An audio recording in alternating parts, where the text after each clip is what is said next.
Dating normal na buhay ni Brian De La Cruz nung hindi pa nangyayari ang kinasangkutang krimen sa Japan. At ayon sa video na mapapanood nyo, ay dati rin siyang gumagawa ng video at ina-upload sa social media. Ibig sabihin guys, ay isa din siyang vlogger. Una na din siya naging isang OFW sa bansang Japan matapos ang kanyang kontrata sa dati niyang kumpanya. At bumalik sa pangalawang pagkakataon sa panibagong kumpanya at panibagong agency bilang isa muling OFW. Ako nga pala si Brian, OFW dito sa Japan. Tara, samahan niyo ako sa journey ko. At ayun na nga, kung makikita nyo, inaayos na ng nanay ko at saka ng jowa ko yung bagahe ko na dadaling ko. So makikita nyo, nahihirapan sila kasi napakadaming dala, hindi magkasya sa luggage. At syempre, kung makikita nyo, mas marami yung, yung pagkain kaysa sa damit ko. Kasi, syempre, isa yan sa mga mamimiss ko pagka nagtagal ako dito sa Japan eh. Syempre, babiyahin na rin pala ako papunta ng agency namin kasi sila yung maghahatid sa akin sa NAIA. So, shoutout sa Sangko Employment Solution. At, ayan, kung makikita nyo, nag-overnight nga pala kami dyan kasi maaga yung flight ko, 6 AM. So, 2 AM pa lang, hinatid na kami sa NAIA. Wala kaming tulog niyan, talagang as in puyat talaga. So, welcome back again. Ayun, sa pangalawang pagkakataon, babiyahe ulit ako pabalik ng Japan. So, makikita nyo ako dyan, haggard, walang tulog yan.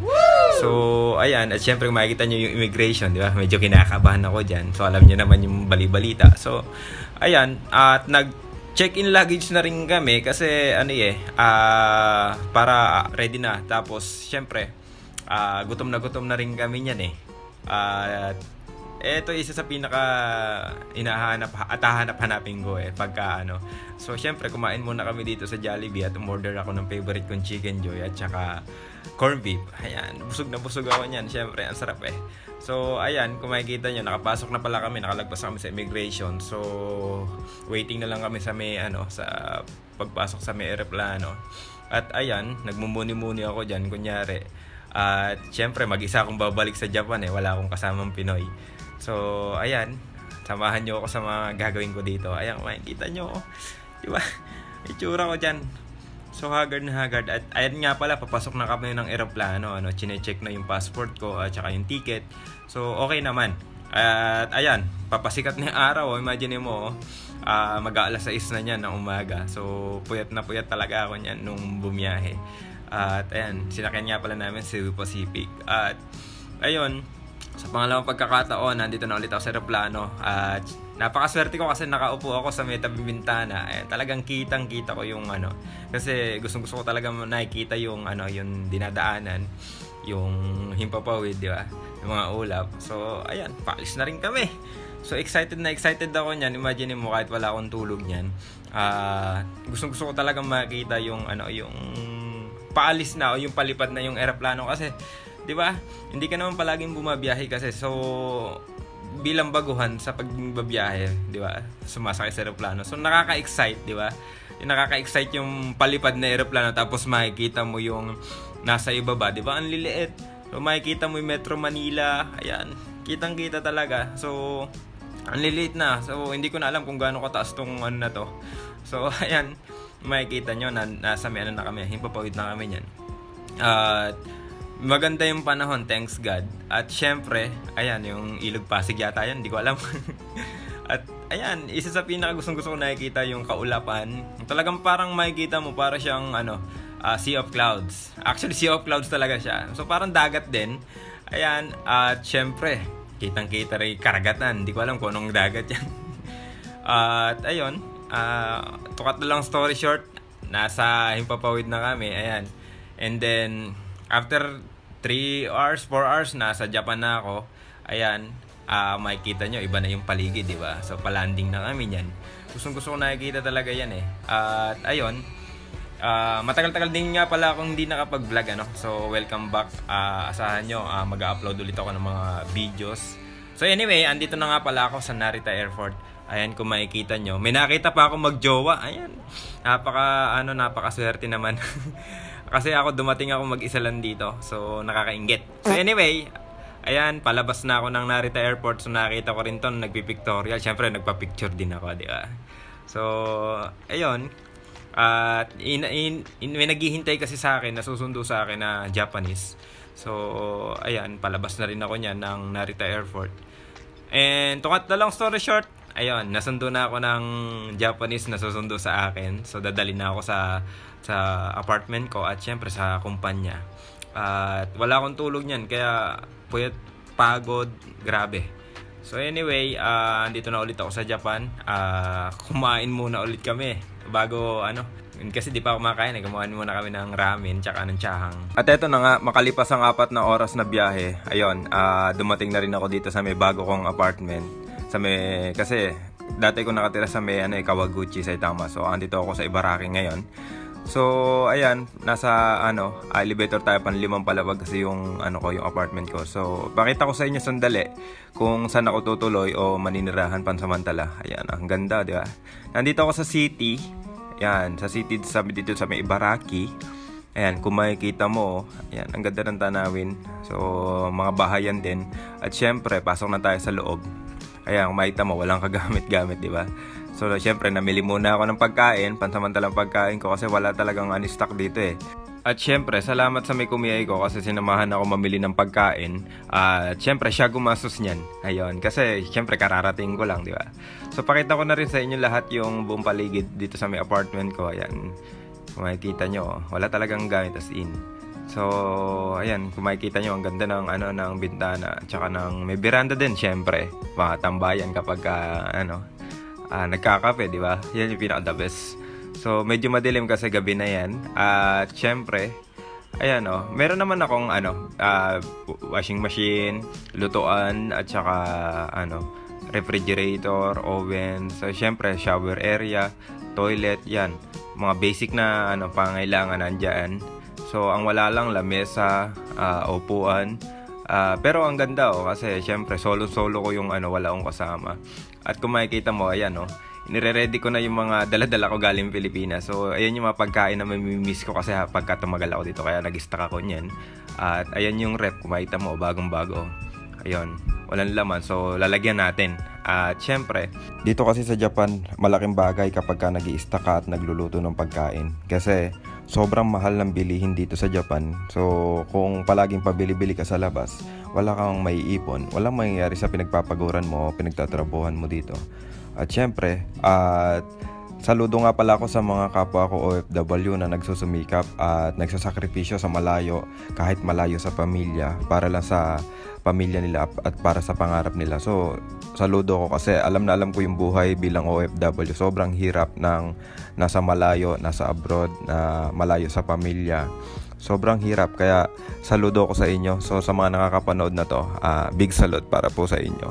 Shoutout nga pala sa agency ko na tumulong sa akin para makabalik ako agad dito. Sa kung makikita nyo sa sa t-shirt ko nakalagay Sanko Employment Solution. Sa mga gusto kong mag-apply papuntang Japan. So ito isa sa mga legit na agency sa Pilipinas na makakatulong sa inyo para makapunta dito sa Japan at makapagtrabaho. So shoutout po. At syempre, hindi ko makakalimutan yung unang 3 taon ko na pagtatrabaho dito na tumulong sa akin na makarating dito yung agency ko na PAMSI o Phil Assist Life Manpower. So shoutout po sa inyo.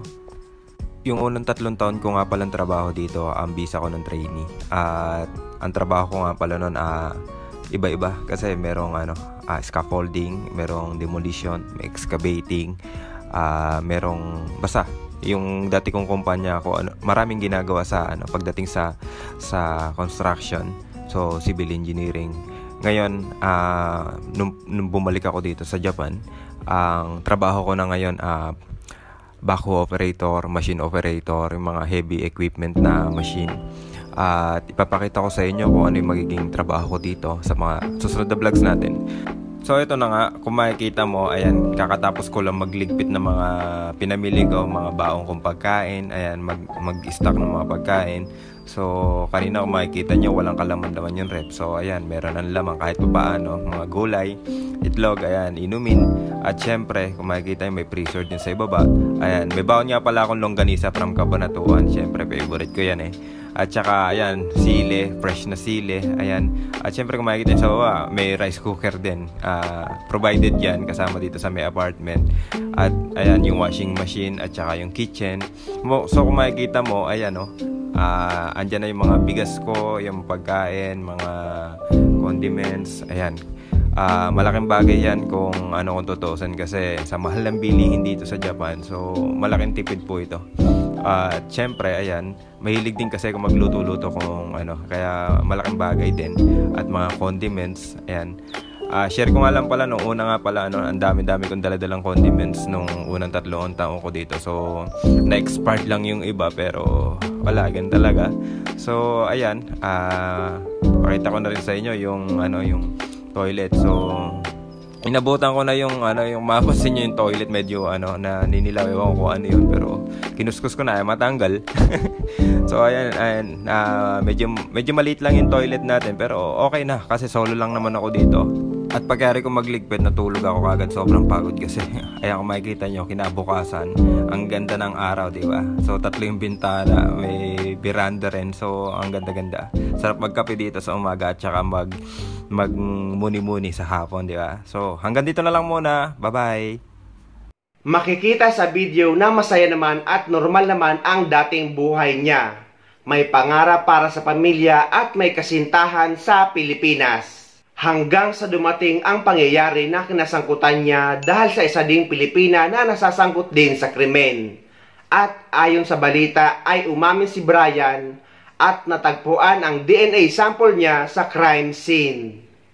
Umamin ang Pinoy na sangkot sa pagpatay sa mag-asawang Hapon sa Tokyo, Japan na iniwanan nila ang mga bangkay. Nakita rin ang kanyang DNA sample sa mismong crime scene. Nasa frontline ng balitang yan, si Rainiel Pawid, exclusive. Siyempre, mag-isa akong babalik sa Japan wala akong kasamang Pinoy. So, ayan, samahan niyo ako sa mga gagawin ko dito. Ayan. Setyembre noong nakaraang taon, pumunta sa Japan si Brian de la Cruz. Pagtatrabaho sa isang solar farm ang kanyang pakay roon. Pero nitong Lunes, inaresto siya ng Japanese police dahil sa pagkakasangkot sa pagpatay sa mag-asawang Takahashi sa Adachi Ward, Tokyo. Siya ang kasama ng isa pang Pinay na si Hazel Morales na nakitang nasa crime scene bago at matapos ang krimen. Sa impormasyon mula kay OWA Administrator Arnel Ignacio, inamin ni Brian na iniwan nga nila ni Morales ang labi ng mag-asawang Takahashi. Wala pa namang pag-amin na sila ang pumatay sa mag-asawa. Nananatiling abandonment of corpse ang asunto laban sa 2 Pinoy na nakuha ng nagtatapon ng dugo ang damit malapit sa crime scene. Ayon naman sa Overseas Workers Welfare Administration o OWA, nagsagawa ng DNA testing sa mga dugo na nakita sa crime scene. May mga dugo sa sahig na tumugma raw sa DNA sample ni Brian. Sabi naman ng Department of Foreign Affairs, nais ipaabot ni Hazel sa kanyang pamilya na maayos ang kanyang sitwasyon. She has her lawyer already. It's a court-appointed lawyer, and under Japanese law, the Japanese criminal procedure, they usually provide, top-notch lawyers, court-appointed lawyers. Nevertheless, she knows that the embassy is ready to provide another private lawyer, expenses paid by the government if she so desires. Bukas nakatakdang bisitahin ng ilang opisyal ng Embahada ng Pilipinas sa Tokyo si Brian. Nag-abiso raw ang Japanese government na bawal munang tanungin ng mga Filipino official si Brian tungkol sa krimen. Ginawa ko lang ang video na ito para maging paalala sa mga OFW na laging mag-ingat at magdasal. Piliin nyo din ang mga tao or taong sasamahan nyo lalo na kapag nasa ibang bansa kayo. Dahil baka ang dating normal na buhay nyo ay magbago sa isang iglap.